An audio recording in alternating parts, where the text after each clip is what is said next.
قبل مشاهدة الفيديو لا تنسوا دعمنا بالضغط على زر لايك والاشتراك مع تفعيل الجرس باش يوصلكم كل جديد. الجزائر تستعد للحرب ضد المغرب بمساعدة إيرانية. اتفق كل المحللون على أن الاستعدادات العسكرية المبالغ فيها التي تعرفها الجارة الشرقية هي من أجل شن هجوم مسلح على المملكة المغربية. ورغم تأرجح التنبؤات حول تاريخ دخول جنرالات الجزائر المغامرة، فالجميع يضع سنة 2025 كحد أقصى لبدء الحرب الجزائرية على المغرب، في ظل توافر مجموعة من المعطيات الأمنية العسكرية والإقليمية وكذا الدولية.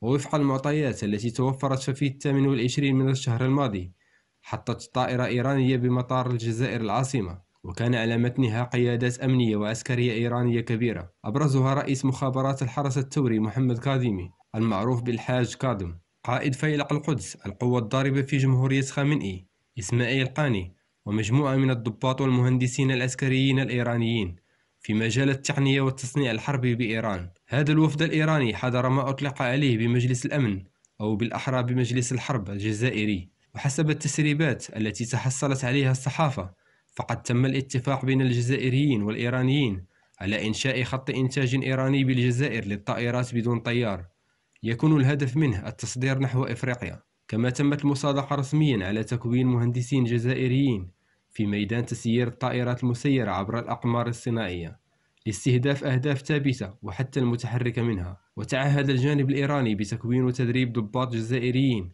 على استعمال التكنولوجيات العالية التكوين، مثل تلك المستعملة في نظام التصوير الفرنسي بليدز، والذي يوفر صورا يمكن استخدامها لتحديد مواقع المنشآت العسكرية للدول المعادية. من جهة أخرى، اتفق الجانبان أيضا على صفقة شراء الجزائر لمجموعة من الأسلحة الإيرانية تتكون من عدد من الصواريخ، بالإضافة إلى الرادار الاستراتيجي خليج فارس الذي يبلغ مداه أكثر من 800 كيلومتر، وهو رادار ثلاثي الأبعاد مع تقنية جديدة قادرة على اكتشاف جميع الأهداف التقليدية والرادارية والصواريخ الباليستية. وفي إطار استعداداتها للحرب ضد المغرب، كما يرى الملاحظون، يستعد رئيس أركان الجيش بالجزائر لإطلاق حملة تجنيد واسعة في صفوف الشباب الجزائري.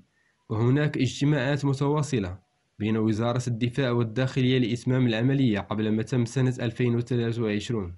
كما أن هناك قرار ينتظر فقط إمضاء الرئيس عبد المجيد تبون، ويتعلق برفع أجور الجنود والضباط الجزائريين ومنحهم امتيازات كبيرة في مجال السكن والصحة والتعليم لأطفالهم.